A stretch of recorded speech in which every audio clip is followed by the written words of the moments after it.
მოგესალმებით ბათუმელების პირდაპირ ეთერში, ბათუმში ვართ. საკონსტიტუციო სასამართლოსთან ისე ვიკრიბებიან მოქალაქეები, პროევროპული საპროტესტო აქციის მონაწილეები პროტესტის 339-ე საღამოს.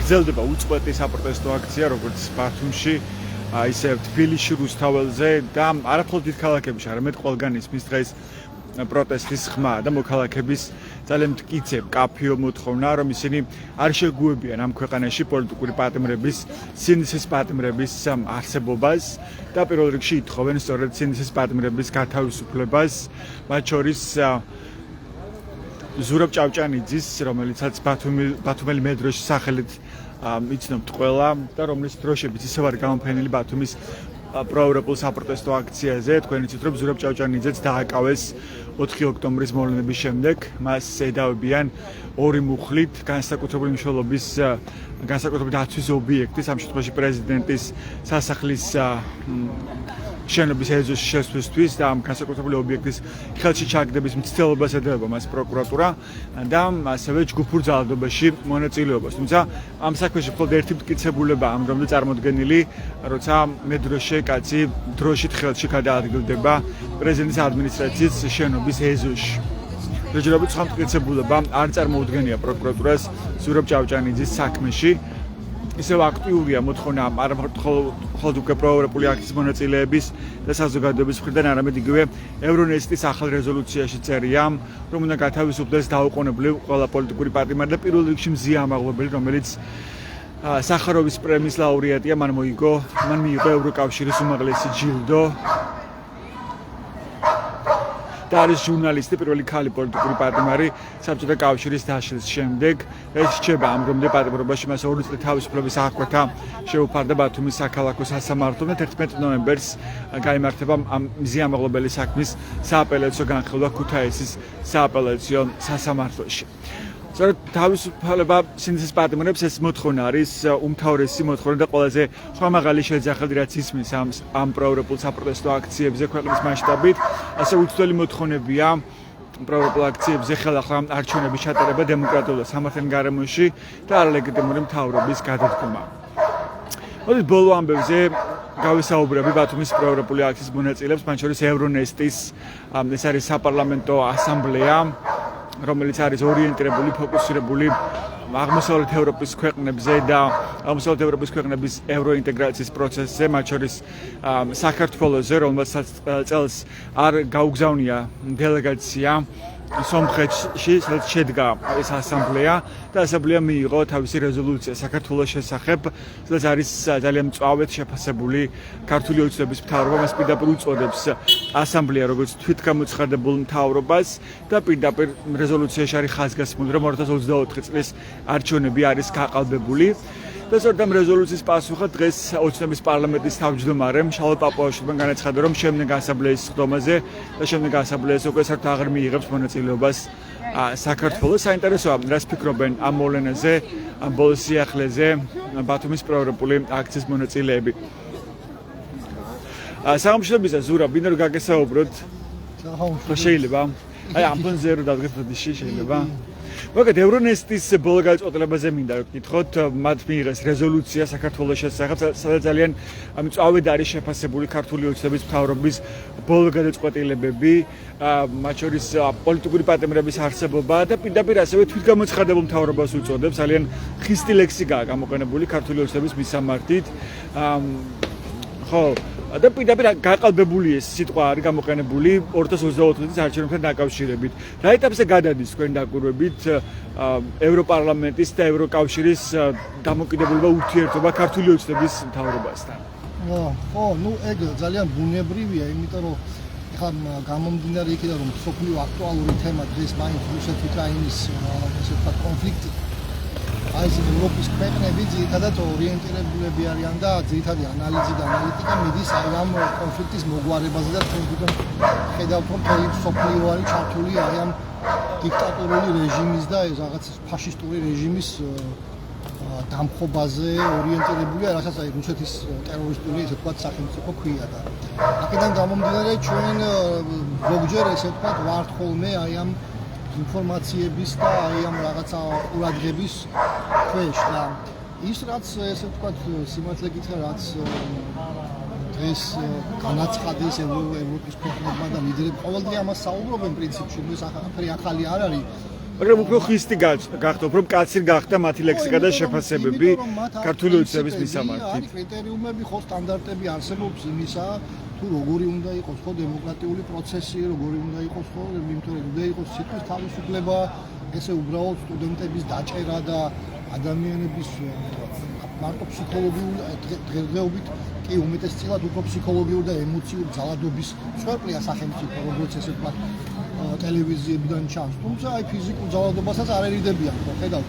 და უბრალოდ იცით რა, აი ნახეთ დღესდღეობით აი ანალიზიც კი არ ჭირდება ამ ყველაფერს იმდენად კაფიოა პოზიცია აი ამ ეგრეთ წოდებული ვითომ აი ამ მარიონეტული რეჟიმის, ხო? ან თავრობასაც უწოდებენ, იმდენად კაფიოა მათი პოზიცია, რომ ეს სუფთა პრორუსული ორიენტაცია და ეს ინტერესები და ღირებულებები პირდაპირ ემთხვევა. თუმცა აი ერთ რაღაცაში შეცდნენ ხო აი განათლების რეფორმასთან დაკავშირებით საუბარი რომ დაიწყეს 11 კლასის ესე ვთქვათ შემოღებაზე, ხო დაბრუნებაზე უფრო სწორად. პირიქით 12 კლასზე დაიწყეს საუბარი და აქ ცოტა აცდნენ ერთმანეთს რა ესე ვთქვათ. არ ვიცი ალბათ არ იყო ამათი რაღაცა ეს შეთანხმებული არ ქონდათ ალბათ ეს აზრი.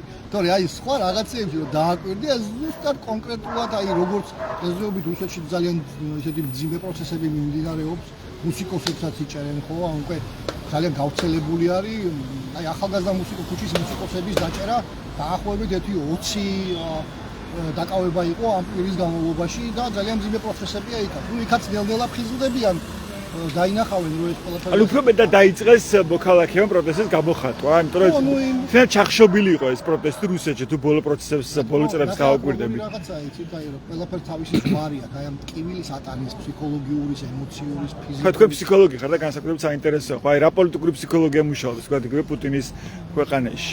ხო, ნუ იდეოლოგია ახლა რა თქმა უნდა ინფორმაციული ურნი ძალიან ძლიერია და თუმცა არსებობს რაღაცა ზღვარი, სადაც ადამიანი როდესაც მივა, იქ უკვე სიჩუმეს არ აირჩევს, ის უკვე გამოხატავს, იმიტომ რომ ნელ-ნელა ყველას ეხება ეს პროცესი.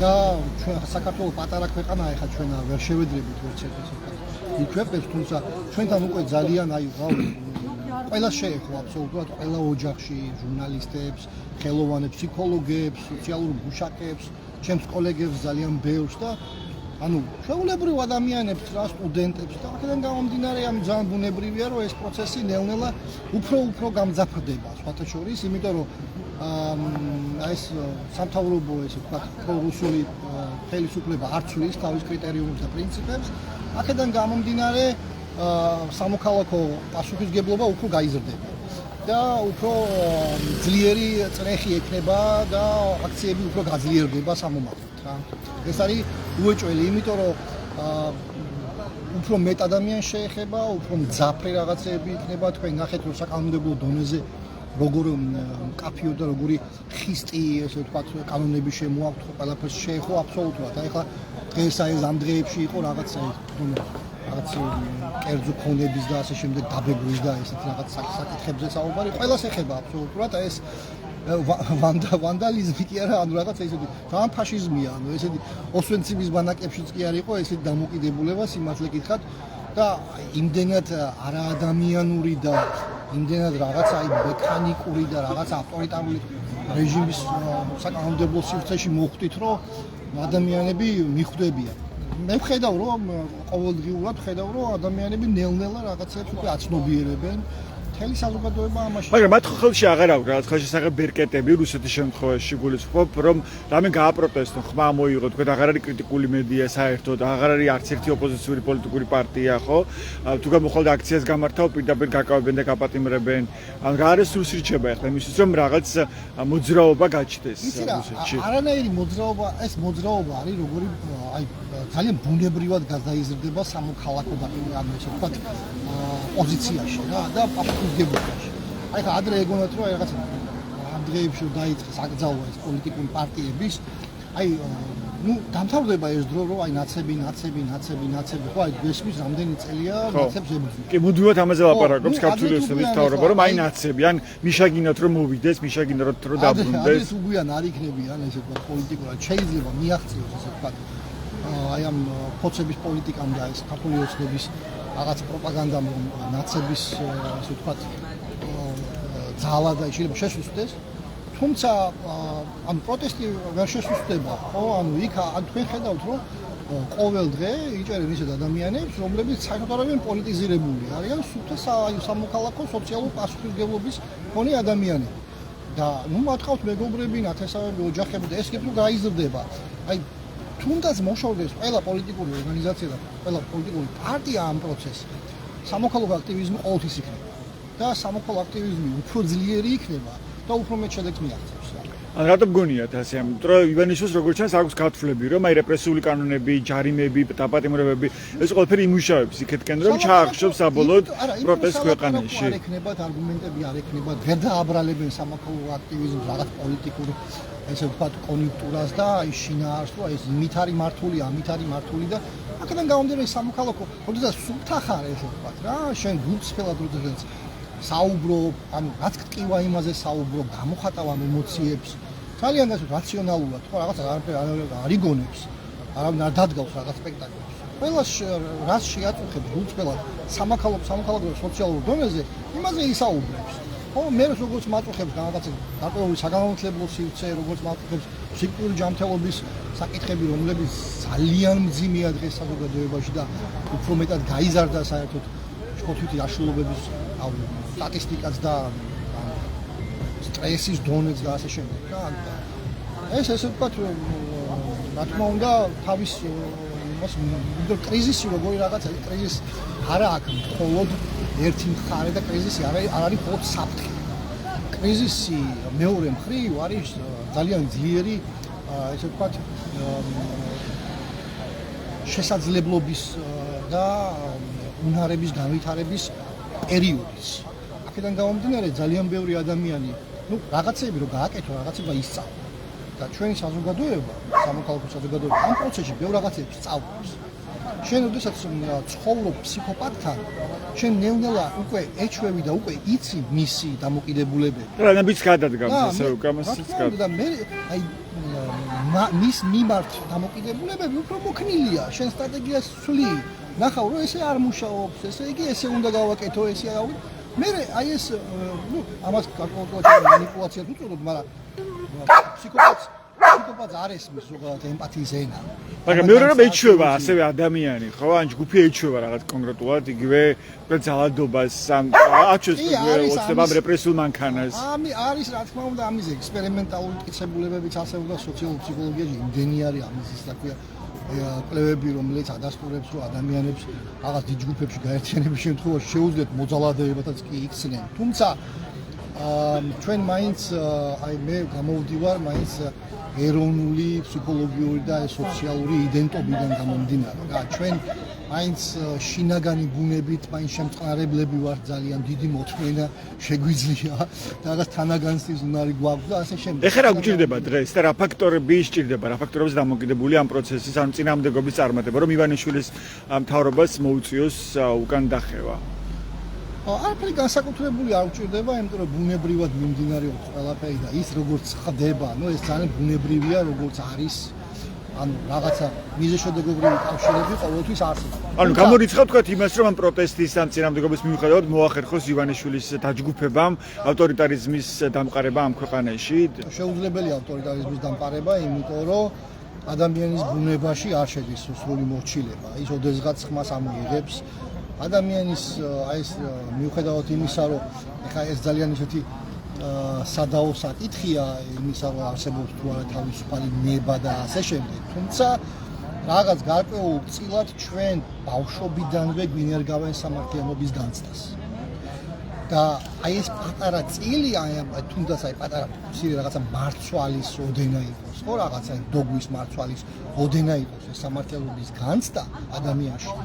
ეს მერე ადრე თუ გვიან სადღაც რომელიღაცა სიტუაციაში იღვიწებს. შენ უკვე ამბობ რომ მორჩა. მე დავასრულე მორჩილება, დავასრულე მონობა, მე მინდა ვიყო მშვიდად და კარგად. მაგრამ უშუალოდ თუ არის რომ შეიძლება წლობით გაგრძელოს, თქო ბელარუსიაშიც აქვს ალბათ სამართლებრივი განცდა ადამიანებს, მაგრამ წლებია უკვე არიან ამ ავტოკრატიის. დროის ფაქტორზე ძალიან რთულია ეხა კონკრეტულად თქვა ეს რომ ბევრ რამეზია დამოკიდებული, ხო? მიუხედავად იმისა, თქვენ ხედავთ რომ აი თვითონ აი ამ სამთავრობო პოზიციაში აი ვითომ წარმოგიდგენთ აი თბილისში იყო არჩევნები. Ну, აი მაქსიმალურად 150,000 ამომრჩეველი ყავდათ და ამის საფუძველზე წარმოგიდგენთ $1,500,000 ქალაქში 150,000 ესე იგი დემოკრატიის მაჩვენებელია? Ну, აი ეს არიან. ანუ ამრჩევლთა 20%-მა აირჩია კახიკავაძე, სესკოს მონაცემები. რა სახის იდეოლოგია და გახდა გამარჯვებული. და როგორი პროპაგანდა მიდის, რომ თითქოს მთელი საქართველოს ხარს უჭერს ამ ძალებს რა. აქედან გამომდინარე, ესე მარტივადაც არ იქნება რა. ბევრი გაიგვიძებს ჩვენთან ძალიან რთულია კიდე ერთი მხრივ ის რომ ჩვენ ძალიან ღარიბი ქვეყანა ვართ და სოციალურ-ეკონომიური ფონი ძალიან აჭერს ამ ყველაფერს და მაგრამ შეხედავთ ახეთ რომ სიღარიბე ერთგვარი პარტნიორად გაიხადა ოცნების მთავრობამ, ხო? ის გაურიგდა სოციალურ ადამიანებს ჩართო რაღაც სქემებით პროგრამებში წინასაარჩევნო. ეს ამ პოლიტიკური იერარქია შენ ახლა როდესაც ფული გაქვს, შეიძლება ძალიან მარტივად ვიღაცები იყიდო რა. ანუ არიან ადამიანები, რომლებიც რაღაცა გარკვეულწილად თავის რაღაცა უნარებს ყიდიან და თავის რაღაცა ვითომ გამოცდილებას ყიდიან. ახლა რამდენიმე 2-3 ადამიანი იყო, მე ვინ შემხვდა ახლა რაღაც ახალგაზრდული ფრთიდან, რომლებიც აი ქართული ოცნების რაღაც მასში მოხვდნენ. თუმცა აი ნუ იმდენად ღარიბი მეტყველების და ინტელექტუალური კოეფიციენტი და დაბალი იყო, აი ძალიან მარტივად აი გაიგებდი თუ რის საფუძველზე იყო მათი იდეოლოგია აწყობილი და მათი ხედვა. ეს იყო ჩვეულებრივი რუპორი იმ რაღაც ვიღაც ტიპების, რომელსაც ფული გადაუღალ მანქანა უყიდეს, ბინა უყიდეს. ანუ ძალიან ამოცემულობაში რა რესურსი რჩება წარმატებისთვის? რა სტრატეგია სჭირდება თქვენი აზრით ამ წინააღმდეგობას? თქვენ როგორ უყურებთ ამ პროცესს? სტრატეგია რა თქმა უნდა ძალიან მნიშვნელოვანია და ანუ ერთიანობა ძალიან მნიშვნელოვანია. რაღაც გარკვეულწილად ანუ ამ ჯგუფებს ლიდერები სჭირდება. მე ძალიან არ მომწონს ერთი ის რომ აი როდესაც რაღაც გაერთიანებაზე მე არც ერთ პოლიტიკურ პარტიას არ მივეკუთვნები და ჩემი რაღაცა ის არ მაქვს რაღაცა რომელიღაც თუმცა აი სოციალური თანასწორობის მომხრე ვარ ნებისმიერ ფენაში რა ესე ვთქვა. აქედან გამომდინარე ძალიან მნიშვნელოვანია ერთობა რა. ანუ დღეს არის ისეთი პერიოდი რომ რაღაცები უნდა დათმო რა იმისათვის რომ წინ წახვიდე. რაღაცა შენი პირადი ეს ეგოს ჭიდილი და ბრძოლა არ უნდა იყოს რა ერთმანეთში, როცა ჩვენ ერთი მტერი ყავს ფაქტობრივად რა. შენ ანუ ივანიშვილს კი არ ებრძვი ამ ყობახიძეს. შენ რუსულ იდეოლოგიას ებრძვი. ისინი უბრალოდ აი სუფთა გამტარები და როლის შემსრულებლები არიან აი ამ დიდ სპექტაკლში, რომელსაც ეს უდიდესი სახელმწიფოები ატრიალებენ. ჩვენი ეს პატარა ქვეყანა ხო ისტორიულად აი ამ სცენარების შინაარსში ხვდება.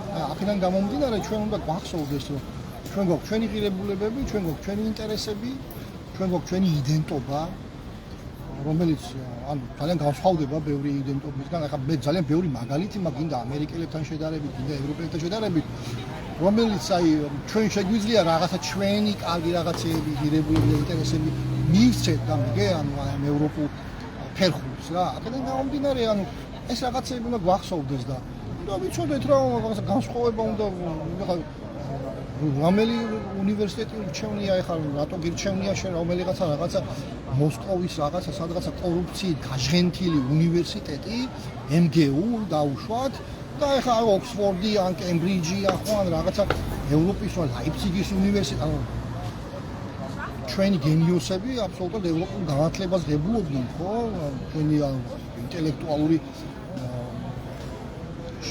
საზოგადოება რომელიც ჩამოაყალიბა გინდა უნივერსიტეტი ჩამოაყალიბა თბილისში და ასე შემდეგ ხო ანუ ეს ევროპულ განათლებაზე ეს თანასწორობაზე და აი ეს ჯანსაღი ღირებულებები არის ზუსტად ისაც აირჩევს ბოლოს რა მე მაინც ეს პესიმიზმი და ოპტიმიზმის საკითხი არ არის აი დინამიკაში რომ დააკვირდე ნელ-ნელა ეს ხალხი ხა შეიძლება დღეს ერთი ადამიანი ხვალ 2-3 ესე იღვიძება ეს ბუნებრივად მოხდება ანუ შეუძლებელია სიბნელე ამდენი ხანი იყოს რა. დიდი მადლობა. ეს არაბუნებრივია. მადლობა, ეს სურაბ ქარჩავა იყო, ფსიქოლოგი. და თქვენ მის შეფასებას უსმენდით ჩვენს პირდაპირ ეთერში. ეს ბათუმის საპროტესტო აქცია, პროტესტის 339 საღამო. ისევ დგანან მოქალაქეები ქუჩაში საკონსტიტუციო სასამართლოსთან და ისევ ითხოვენ პირველ რიგში პოლიტიკური პარტნიორების გათავისუფლებას, რეჟიმის ტყვეების თავისუფლებას და ითხოვენ არლეგიტიმური მთავრობის გადადგომას. ეს მოთხოვნები თქვენ იცით რომ არის ამ საპროტესტო აქციების უცვლელი მოთხოვნა მას შემდეგ რაც ოცნების არლეგიტიმურმა მთავრობამ განაცხადა რომ ის აჩერებს პრაქტიკულად ევროინტეგრაციის კურსს. თქვენ გახსოვთ ირაკლი კობახიძის განცხადება 2024 წლის 28 ნოემბერს, როცა მან თქვა რომ ევროკავშირში გაწერილობის შესახებ მოლაპარაკებები არის გადადებული 2028 წლამდე და სწორედ მას შემდეგ უწყვეტია ეს პროტესტი, მოქალაქეები დგანან ქუჩაში და ამბობენ რომ ისინი არ შეგუებიან ამ ქვეყნისთვის გზის ჩაკეტვას ევროპისკენ და არ შეგუებიან იმას რომ ამ ქვეყანაში დამყარდეს დიქტატურა. მოდი გავისაუბროთ აქციის სხვა მონაწილეებს. ლარა შეიძლება ერთი წუთით ლარა ქარცივაძე. ლარა, მინდა გითხოთ ბათუმის თეატრის შემთხვევაზე. ნუკრი ქანთარიამ დატოვა თანამდებობა დღეს მსახიობების პროტესტის შემდეგ. ჩვენ ვნახეთ არაერთი ასე ვთქვათ პროტესტი ამ მსახიობებისა, რომელიც მოყვა ბოლო პროტესტი უკავშირდებოდა იმას, რომ ოთარ ქათამაძის ამ ევროპული აქციების ერთ-ერთი მონაწილის გარდაცვალებას არ გამოეხმაურა საერთოდ სამხატვრო ხელმძღვანელი ბათუმის თეატრის დირექტორი.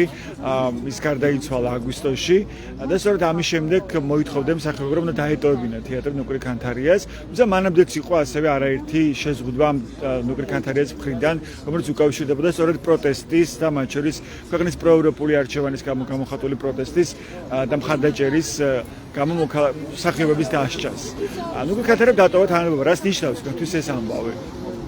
იქიდან დავიწყებ, რომ რეალურად ოთარ ქათამაძე ყველა აქ ყოფისთვის და სრულად ბათუმისთვის იყო შემოქმედებითად, ადამიანურად, ჰუმანურად ყველაზე ძვირფასი და ძალიან ტოლერანტული ადამიანი და ამ ადამიანის გარდაცვალება სრულად ბათუმისთვის იყო შოკი და ამ შოკზე ის არ გამოხატული ჰუმანურობა და თანაგრძნობა, რომელიც არ გამოიჩინა ნუკრი ქანთარიამ, ალბათ იმას უსვამს ხარსს, რომ აი ზუსტად ქოცების მხარდამჭერები არიან სრულად დაცლილი იმ ესე ვთქვათ ემოციებისგან და იმ თანაგრძნობისგან, რომელსაც ასე თუ ისე აღარც გამოხატავენ თუნდაც გარდაცვლილი ადამიანის მიმართ. შესაბამისად, ხო, რიგი პირობები წაუყენეს ალბათ ნუკრის ესე ვთქვათ იმისთვის რომ დაეტოვებინა თანამდებობა და ალბათ შესთავაზებენ რაღაცა კონკრეტულ თანამდებობას და ესე ტოლია ერთმანეთთან რეალურად და შესაბამისად მე მგონია რომ სადღაც კიდევ ვიხილავთ მაგკაც რაღაცა სხვა ამპლუაში რომელიც არ მეხარბობს იმიტომ რომ ჩვენ ვართ ახლა ორიენტირებული მაგრამ მანამდე თითქოს ჩადრება არ უშვებდნენ არცად ნუკრი ქანთარიას ის რჩებოდა ეს ბათუმის თეატრის დირექტორის პოზიციაზე და ეხლა მიიღეს ეს გაწყვეტილება რაღაცა დროის ერთთვიანი პაუზის შემდეგ. ხო, მსახიობების პროტესტი იყო მან გადამწყვეტი ფაქტორი რეალურად. ის რადიკალური პროტესტი რაც დაიწყეს ბოლოს უკვე რაც ოთარს უკავშირდებოდა და თანაგრძნობას, აი ამის შემდეგ უკვე ამოასხათ მსახიობებს და რეალურად ეს რადიკალური პროტესტი რო გაჩნდა მსახიობებში შესაბამისად მე მგონი უკვე არ ქონდა ზედმეტი ნერვები ალბათ რეჟიმს ან შესაძლებლობა ან რა ვიცი რესურსი იმისთვის რომ გავკლავდებოდათ ამ ხელოვანებს. ანუ ეს აჩვენებს იმასაც რომ პროტესტს ყოველთვის უწევს ანგარის ან რეჟიმს ყოველთვის უწევს რომ ანგარიში გაუწიოს პროტესტს. სკოლის მოსწავლეების მაგალითი ავიღოთ. მეათე სკოლის მშენებლობა რამდენი ხანი შეჭერებული იყო და აი უცებ განახლდა. რატომ? იმიტომ რომ წინადღით მშობლებმა და მოსწავლეებმა მოაწყეს აქცია. ეს არის განათლების საკუთარი უფლების ესე უხეშად რო არღვევს სახელმწიფო, ამაზე პასუხი რეალურად. და ეს გავსად ვიქცევით ახლა. უბრალოდ ჩვენ ძალიან გაგრძელდა ეს პროცესი რეალურად, თუმცა პროტესტი თავისეს ყოველთვის შვება. დასაწყისში უფრო შვებოდა, ახლა ოდნავ შაქრა, ჩაცხრა, თუმცა იმედი მაქვს, იმედებს ვიტოვებ, რომ ისე ამომოხდება. რა შემთხვევაში ამომოხდება? რაზეა დღეს დამოკიდებული ეს წარმატება წინამდებობის რომ უკან დახევა მოუწიოს ივანიშვილს. ჩემი აზრით, ჩემი რადიკალური აზრით, მე მგონი უფრო ფიზიკურ აქტივიზმს და ფიზიკურ წინააღმდეგობას მოვიყვანდი, მაგალითად, თუმცა ამის არც რესურსი არის და არც გამბედაობა ადამიანებში. მიუხედავად იმისა, რომ ყველას მართლა ყელში კი არა, უკვე თავზე აქვს გადასული ის ქმედებები, რასაც ახლა ახორციელებენ. თუმცა ვერ ვიწინასწარმეტყველებ და ვერ გასაზღვრავ ვერ შევეწინააღმდეგები იმ პროტესტის დროის მენეჯმენტს, რომელიც უნდა განვითარდეს მომავალში და ნახოთ რა მოხდება, თუმცა მთავარი არის დისციპლინა, პროტესტის დისციპლინა, რომელიც აი ყოველდღურად გამოიხატება ეს ყოველდღიური აქციებით და პატარა ესე ვთქვათ წინააღმდეგობრივი ფორმებით, რასაც რეგიონები ესე აქტიურად ხორციელებენ და თბილისი მათ შორის. დიდი მადლობა, ეს ლარა ქარცივაძე იყო სტუდენტი, თქვენ მას უსმენდით ჩვენს პირდაპირ ეთერში. მოდი კიდევ ერთ მოქალაქეს მოვუსმინოთ, ზურაბ ირემაძე, საღამოშობისო ზურაბ. არ ვიცი ნახეთ თუ არა დღეს ევრონესტს ჰქონდა რეზოლუცია საქართველოს შესახებ და თვითგამოცხადებულია საქართველოს ოცნების მთავრობა, ასეთი ტერმინებით არის მოხსენებული ოცნების არალეგიტიმური ხელისუფლება და ამის შემდეგ შაულ პაპუაშვილმა, ანუ ოცნების პარლამენტის თავმჯდომარემ თქვა, რომ აღარ აპირებს მიიღოს მონაწილეობა შემდგომ ასამბლეაში. რა ეტაპზე გადადის თქვენ დაკვირვებით ქართული ოცნების და ევროკავშირის ურთიერთობა? მე მაგალითად ევროკავშირს ვეთანხმებ, რომ საქართველოს მოსახლეობის უმრავლესობას ოცნებისთვის ლეგიტიმაცია არ მიუწია. მაგრამ საერთოდ ლეგიტიმაცია არ აქვს, ამაში ვერ დავითარდება. ეს ერთი, მეორე. საერთოდ ლეგიტიმაცია არ აქვს საქართველოს პრეზიდენტს. რომ არც ეს მოქალაქეს არ აუჩევია. ეს არის სწორი მიდგომა. ახლა თუ გადავაჭარბეთ და გადავლეშებთ სიტუაციას, თუ გამიგეთ, საზოგადოება არ მოგვისმის. თუ გამიგეთ, ყველას გულისხმობს. ლეგიტიმაცია გულისხმობს გას აღიარებას, ხო, ამას ნიშნავს ლეგიტიმაცია და აღიარება არ აქვს ოცნების მთავრობას და პარლამენტს, არც ქვეყნის შიგნით, არც ქვეყნის გარეთ. ევროპაში არავინ არ აღიარებს. საქართველოს მოსახლეობის უმრავლესობას კი ბატონო ეთანხმები, ევროპასაც ეთანხმები, არ აურჩევია ოცნება, მაგრამ რაღაც აწილმა ლეგიტიმაცია მისცა. ხო გამიგეთ. მაგრამ პრეზიდენტის შემთხვევაში საერთოდ აღარ არის არჩევითი ის ამბობა. გასაგებია პირდაპირი წესი. საქმე რა შეიცი? რაღაც ნაწილმა რომ მისცა ლეგიტიმაცია, ამას ვერ გაუსვამ ხალხს. იმიტომ რომ ჩვენ ეს ფორმალური ნაწილია და ამაზე სხვა დროს შეიძლება ვილაპარაკოთ. რა ეტაპზე გადადის ეს ურთიერთობა თქვენ დაკვირვებით და რამდენად აქვს შანსი თქვა ქართული ოცნების მთავრობას რომ მან აღადგინოს ურთიერთობები ევროკავშირთან? პირდაპირ ვიტყვი ქართულ ოცნებას ევროპასთან. არ უნდა, არ აინტერესებს. რა უნდა ამას? პირდაპირ თქვა რუსეთი რა უნდა? ეს არის მიზანი. თავისი მიზანი ჩანაფიქრი, ეს არის პირდაპირ რუსეთი. გადააქცეს საქართველოს რუსეთის გუბერნიად, თბილისი გახდეს მეორე გროზნო, ეს არის მისი მიზანი, მისი ჩანაფიქრი. ხალხს გამოდის ზღაპრებს უყობა შეინარჩუნა შვიდობა. ბიზინა ივანიშვილმა შვიდობა კი არ შეინარჩუნა, ბიზინა ივანიშვილმა შეინარჩუნა მისი მილიარდობით ქონება მოსკოვში არსებული. და შვიდობაზე კი არ უზრუნია მაგ ადამიანს. მაგ ადამიანმა იზრუნდა მოსკოვში არსებული მილიარდობით დოლარის ქონებაზე. და ამას კარგად უნდა გაიაზროს, საზოგადოება კარგად უნდა დაფიქრდეს, თორემ ჩვენი სიყვარულის გამო კი არ შეუნარჩუნები ეგრეთ წოდებული შვიდობა. თავისი მილიარდობით დოლარის ქონება რო აქვს მოსკოვში. ამას მიუფრთხილდა და არა ქართულ საზოგადოებას. თუ ქართველები აინტერესებდა ქართველების ხოცვას ჟლეტვაზე ვარი თქვა, მაგალითად. მარტინ ბიზნეს დავასახელებ. 13 წელიწადია სათავეში არის. ათობით კი არა, ასობით ადამიანი დაიღუპა მეწყერით. და დღემდე პირდებიან მეწყერით დაზარალებულ ოჯახებს დაგეხმარებით. გარანტია არსებობს, რომ საქართველოში 6 ბალიანი მიწისძვრა რომ მოხდეს თუნდაც მაგალითად და მეწყერით ოჯახები არ აღმოჩნდებიან განადგურებული. ამის გარანტია არსებობს? და ათობით ადამიანი არ დაიხოცება? არ არსებობს ამის გარანტია, მაგრამ მოდიში და ფეხებზე კიდია ქართულ ოცნებას და ბიზინა ივანიშვილს არ აინტერესებდა. ზღაპრებს უყვება ხალხს რომ მშვიდობა შევინარჩუნ და ისე დონემდე რომ ხალხი მიყვარს, ხო გამი ამას ხატავს ვითომ, მაგრამ თუ ხალხი უყვარს 13 წელიწადია სათავეშია. კიდევ იმიორებ ეკოემიგრანტები ფეხებზე რატო კიდია ქართულ ოცნებას? თუ ხალხი სადმე სიყვარული გააჩნია. ამ ოთხარის აგერ სასაკლაო პირდაპირ ყობახიძემ და თონიკერიშვაძემ ორი ახალგაზრდა ბათუმში აგერ ოცნების ქალაქში მიასაფლავეს. მათი უპასუხისმგებლობა. როცა ორი ბავშვი დაიღუპა და პასუხი არავის არ უგია. არავის არ უგია პასუხი და აბა ყოფილიყო ან ყობახიძიშვილი, ან ყოფილიყო ბიზინა ივანიშვილის შვილი მაგალითად სიტყვაზე ნახევარ ბათუმ წალაკავდნენ, ნახევარ ბათუმ დაიჭირავდნენ.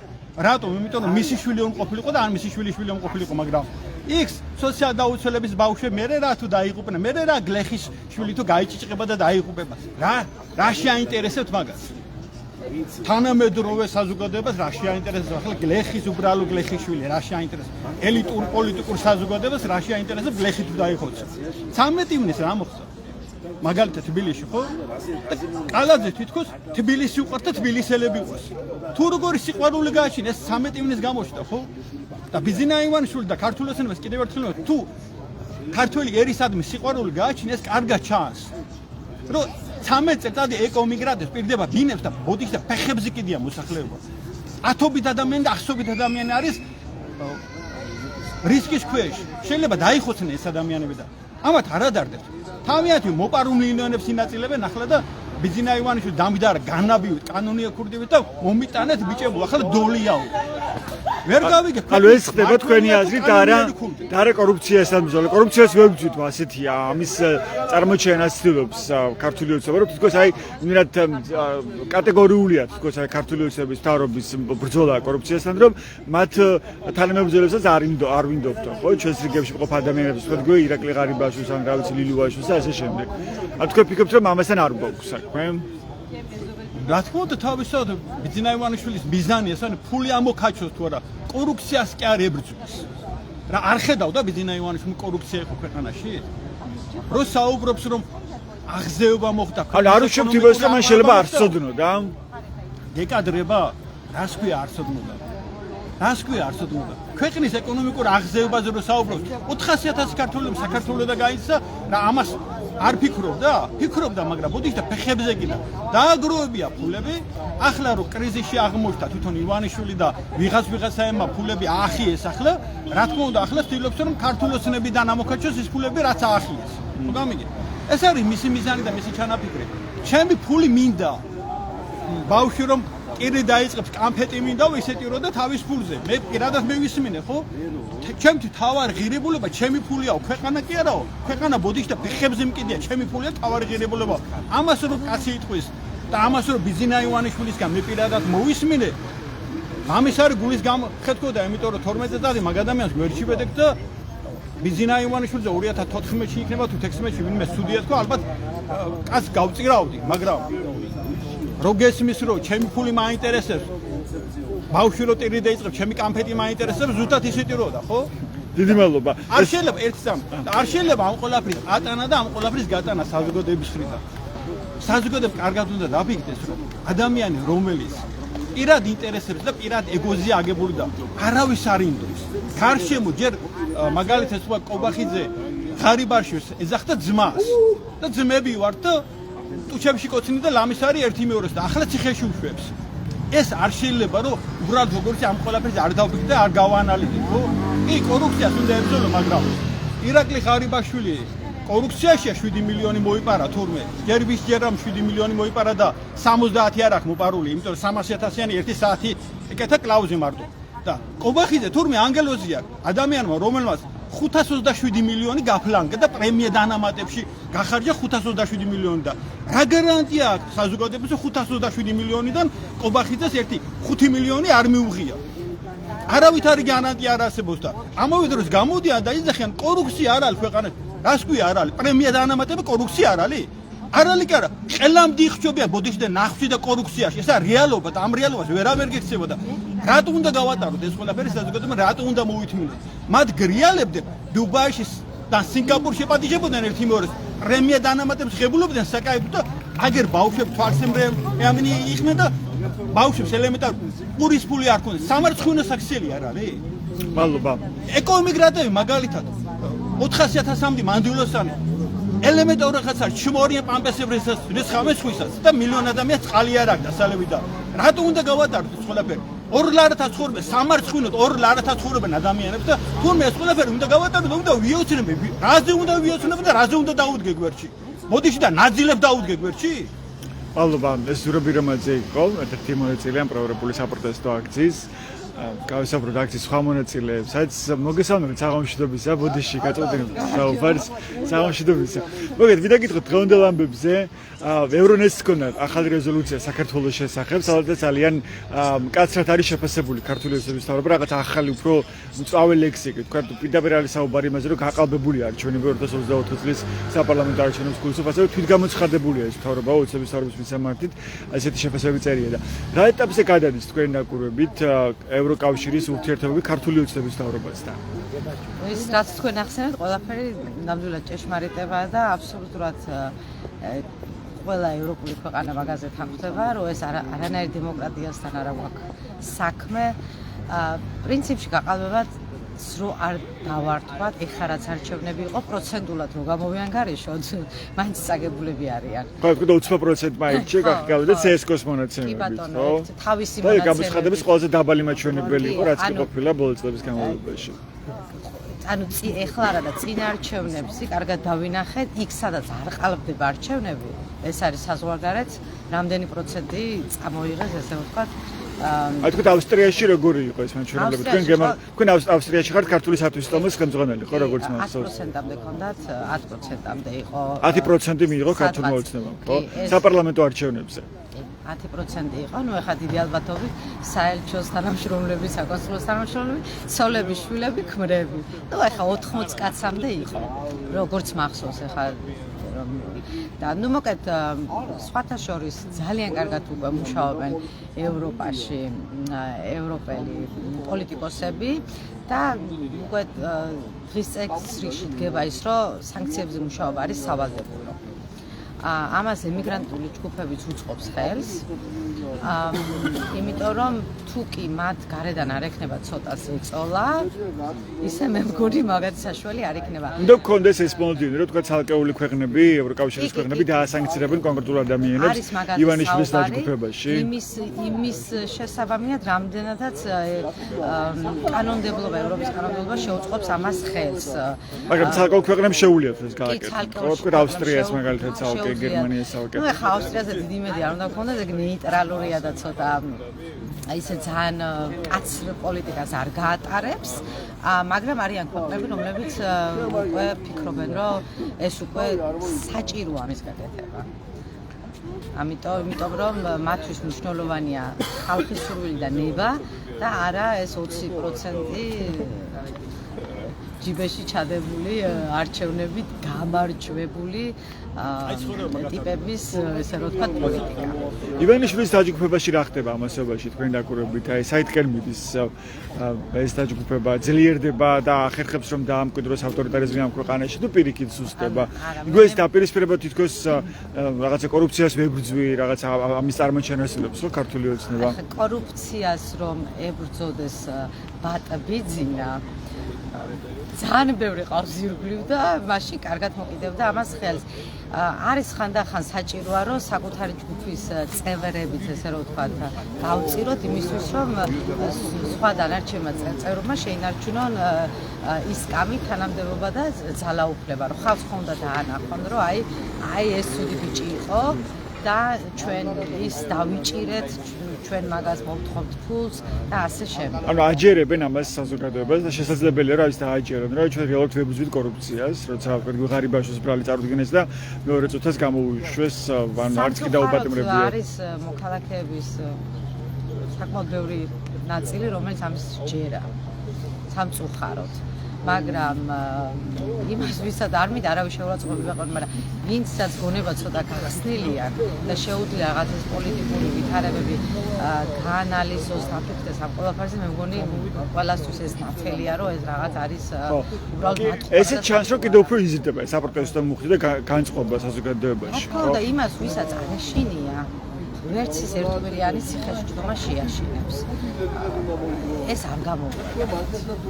არ ამგონია, რომ ქართულ ხალხს ახლა ერთი კვირით ციხეში ჩაჯდომით მოუგრიხოთ ხელი, ხვირი, პირი რა ყველაფერი. ანუ არა, მაგის იმედი არავის არ უნდა გქონდეს.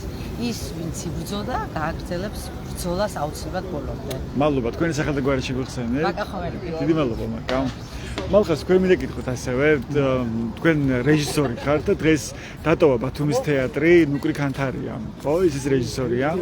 და დატოვა მსახიობის პროტესტის შემდეგ.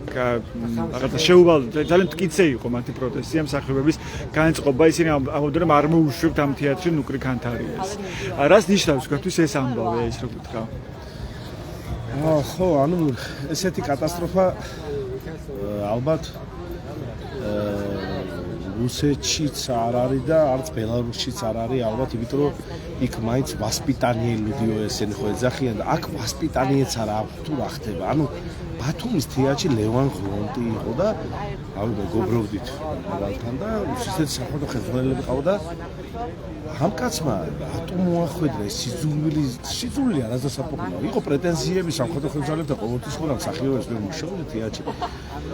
პატარა ბიჭი ვიყავი ადმინისტრატორად მუშაობდი და მე ქორეოგრაფას თეატრთან მაკავშირი და მქონდა და ჩემი ერთ-ერთი რა ვიცი კულტურული ადგილია, სადაც ნამდვილად ერთ-ერთი ორგანიზაცია, რომელმაც პროტესტი გამოთქვა აი ამ ხელამ სიმართლე თქვა და დაანახა ხალხს და უთხრა, რომ რა მდგომარეობაა ჩვენს ქალაქში. ანუ აი ეს ადამიანი ეხა რა იცი მოხვედი და ადამიანებს ექცევი რაღაცა სტალინის სპექტაკლს დრამდა ექცევი კომუნისტურად და გასაგებია რომ რაღაცა ხო ეს სპექტაკლი დადგა სტალინზე ხო ეს ერთ-ერთი გამორჩეული ეტაპი იყო ნუკრი კანთარიაში შეიძლება სტალინზე დადგა მაგრამ იქ როგორ დადგამ რას მოუწოდებ რას როგორ მოქმედებს ეს ხალხზე და ვინ უნდა იაროს თეატრში და როგორ ანაწილებდნენ ეს წლები ახლა მუშაობენ ამაზე კულტურა ეხლა ისეთი სფეროა რომელსაც იყენებენ კარგად რა ეს 70-იან წლებში დაწერილი მუსიკების გაცოცხლება რომელიც კომუნისტების შეკვეთილი სიმღერები იყო და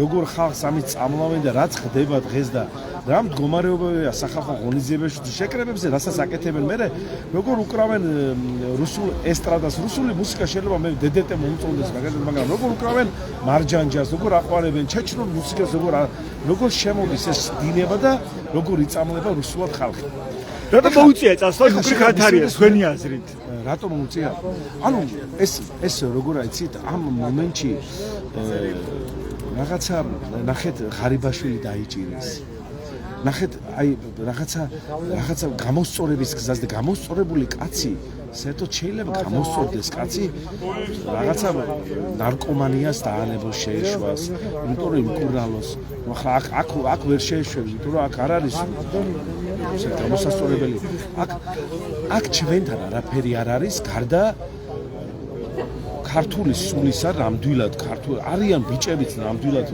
ვაშკაცები ნამდვილად მაგრამ მოწამლეს აი კულტურულად მოწამლეს ჩვეულებრივად იმედის არხით მოწამლეს ესეთი რაღაცეებით და შეაშინეს იმ შვიდობით იმ ძახილით ომით და ნამდვილად ახლა და მე დააჯეს მე ქრისტიანული რაღაცების ესე შეუგლის და თითქოს აქეთ ჩვენ ისე არაქრისტიანები ვართ ვინც ვაპროტესტებთ და ნაციონალები ვართ და რაღაც შეფუთის ეს ადამიანები და გააძვრეს და ძმას დააკავშირეს ეხლა მიდის რაღაცა თითქოს თამაში რა ადამიანების მიდის თამაში და ამ თამაში ხალხმა მიხვდა აი როგორც თეატრი ყოველთვის გამოგვიძებული იყო უბრალოდ იყვნენ ადამიანები რომ შეხედეს რომ საზღვარია ყველაფერს და გამოვიდნენ და თქვენს და ჩვენი 20-ია ოთიას რას უყურებდნენ რაც 20-ას განეძულებული რა ვიცი თეატრზე რასაც აპროტესტებდა ამ სიმართლეს იძახოდა და 20-ამ გაიმარჯვა ნამდვილად თავის მეგობრებთან და მსახიობებთან ერთად ეხლა სამომწყობოში არ უნდა გამოვიდეს ხალხი რაც ხდება სრული კოშმარია სამომწყობებში რა ხდება ანუ პროტესტს გაუწია ანგარიში იძულებული გახდა ნუკრი კანთარია თქვენ პროტესტს გაუწია ანგარიში რა დაურეკეს და უთხრეს რომ ესე და ნუ იქ ახლა იქ ხვალეთყოდნენ რომ ბიჭო ეხლა შენ რა ქენიცი ეხლა ჩორულად იქნებოდა საუბარი და რა თქმა უნდა ეხლა თვითონ გამოხატა თუ ვინ გამოხატა მაგას დამუშავება მე ხო არ ვიცი ხა არ გამიგონია მაგრამ ფაქტიურად აი ეს ადამიანმა დატოვა და კარგია რომ დატოვა, იმიტომ რომ ეს რო ამას რო არ დაეტოვებინა და თუ ვიღაცამ დაურეკა, კარგია რომ დაურეკა და გავუშვეს თორე ეს ადამიანები რომლებიც არიან წამყვანი მსახიობები ჩვენი ბათუმის თეატრის წამყვანი მსახიობები ის პროტესტში და წერენ იქ რომ გაგვაერთიანე დიდი მადლობაო კარგად იყავეთ ესე მგონი ძალიან კარგი მაგალითია ეს რომ მეკითხა რომ ერთიანობა არის ერთ-ერთი რაღაცა წარმატების ფორმულა ხო თუმცა დასი იყო ერთიანი პრაქტიკულად რამდენიმე გამონაკლისი მსახიობი იყო როგორც მახსოვს ვინც ამბობდა რომ არანაირი ბრალი არ აქვს უბრალოდ კანთარეს არ მოწავდეს თეატრიდან არ შევა ის ადამიანები რომლებიც იქ თავარ როლებში არიან და ბათუმის თეატრის ან რეჟიმს ყოველთვის უწევს ანგარიში გაუწიოს პროტესტს თუ ეს პროტესტი არის ერთიანი და რაღაცა კატეგორიული ხო ესე გამოდის ეხლა როგორაა ეხლა თვითონაც იციან რომ ეხლა ამ პროტესტის ჩახშობა უნდა ანუ პროტესტი ეხლა ჩემში ხوارე პროტესტი მე მაგალითად შეიძლება გამანადგურეს ბოლომდე. ცდილობენ განადგურებას ბოლომდე. დაგანადგურებული ახლა ღირსება მაქვს, თავარია ყველაზე მთავარი ღირსება არის, ხო? შეიძლება გაუმიშვას სამსახურიდან, შეიძლება ისქენ ყველაფერი.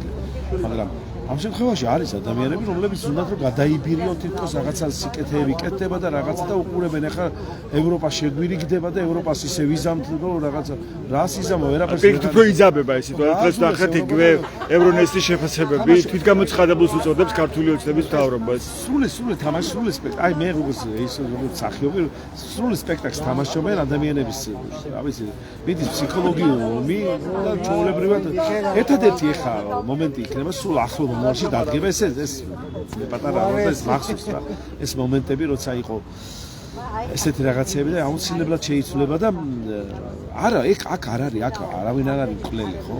რატომ გაქვთ ეს ოპტიმისტური თქვენი ოპტიმიზმი რას ეფუძნება ამ შემთხვევაში, რომ შეიცვლება ქართული ოცნების არალეგიტიმური მთავრობა? განწყობილი, იმიტომ რომ 1000-ობით ადამიანი გამოდის, ხედავ რომ ეს აი რო არ იყო განწყობილი, მაშინ უნდა დატოვო შენი ქვეყანა ან არის თავიდან შესწირო რავი რა უნდა ანუ ოპტიმისტურად უყურებ თან გამოცდილებას მაქვს რომ ეს რაც იყო ეს მდგომარეობა არ შევა ეს პერიოდი გამოვიარეთ ვიყავი ბავშვი ვიყავი და არჩევნებში ღებულობდი მონაწილეობას შევანის პერიოდში მე იმ პერიოდშიც და მე საერთოდ რავი რო შევხედე რა ანუ ის თქმა მინდა აი ასლან აბაშიძის პერიოდი ასლანი მემედის შვილიშვილი აი აგ ძეგლი გასმენს აგერ გამსახურდია ეს ყველაფერი გამოვიარეთ და ამ ადამიანებს ახსოვთ ეს ყველაფერი რომ აუ წარმოუდგენელი იყო აქ ვერ გაივლია აქ როგორ გაივლია იქეთნა გადასულიყავი გვერდზე იმიტომ რომ ესე ქონდა ასლან დაწესებული ხა იმას ისეთი წესი ქონდა და ვერ წარმოედგინათ ადამიანებს რომ შეიცვლებოდა აბაშიძის რეჟიმი მინდა და ის ადამიანი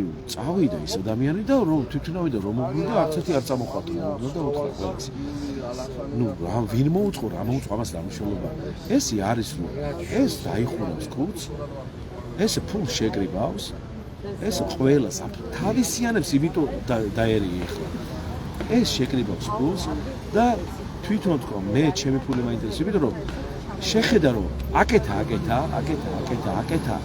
რაღაცები და დაუშვა შეცდომები ახლა შეცდომების როგორი შეცდომები დაუშვა იცით რა გითხარი დამახინჯდა ადამიანები რა მოდი თქვათ რომ ივანიშვილმა არ დაუშვა შეცდომები ამ ხალხმა ხო დაუშვა შეცდომები აი თავმჯდომარეებმა ხელმძღვანელებმა ხო თვითონაც იციან ხო ჩვეულებრივმა ადამიანებმა იციან რომ აი კორუფცია თუ კორუფციონერი თუ არის ადამიანი კორუფციონერი ცხოვრება მოსულთ აი კორუფცია თუ არ იქნება აუ ვერიშოვის მოსა ხელფასზე ხო არ იმუშავებს აი ესე წარმოუდგენელი კორუფცია უნდა იყოს და იმიტომ აუ ეხლა კორუფცია არ იქნება დაგვერია ერთად დაგერია კერო ნორმალური ქვეყნებში კორუფცია არ ხდება ხელფასია მაღალი და გლეხი კაცი თუ არის გლეხი ქვია იმას ფერმა აქვს და ქუჩაში არ ვაჭრობს ის და ცხოცხლობს ის ადამიანი და ნორმალური სჭამს და ამაზე მიდი საუბარი ვაკეთ არის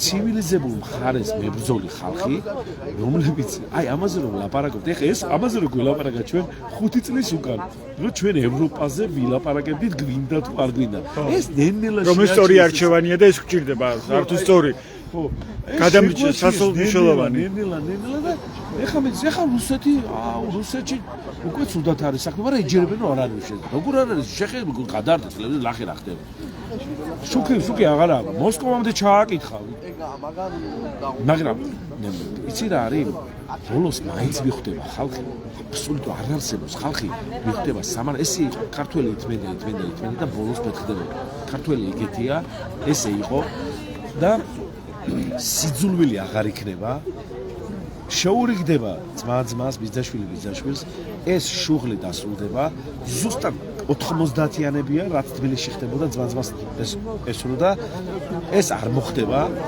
ეს დარწმუნებული ვარ და თუ ვინმე ამისკენ ნაბიჯს გადადგამს არ ამგონია ვინმე თუ ამისკენ ნაბიჯს გადადგამს დიდ დანაშაულს ჩაიდეს იმიტომ რომ უმრავლესობა არის ცივილიზებული ქვეყნების ხალხი დიდი მადლობა ეს მახაზი რემაძე იყო თქვენს უსმენდით ბათუმელობის პირდაპირ ეთერში ეს იყო ბათუმის საპროტესტო აქცია 329 საღამო და უწყვეტი პროტესტი 329 დღე. და თქვენ უსმენთ ბათუმის საპროტესტო აქციის მონაწილეებს, მათ განწყობებს ბოლო პოლიტიკურ პროცესებზე. ასეთ იყო ბათუმელების პირდაპირი ჩართვა ამ დროისთვის, ეს სწორედ ჩვენს ვებგვერდებს ბათუმელები G-დან ედგაზეთი G რომ მიიღოთ განახლებული და საანდო ინფორმაცია. მადლობა ყურადღებისთვის. დროებით.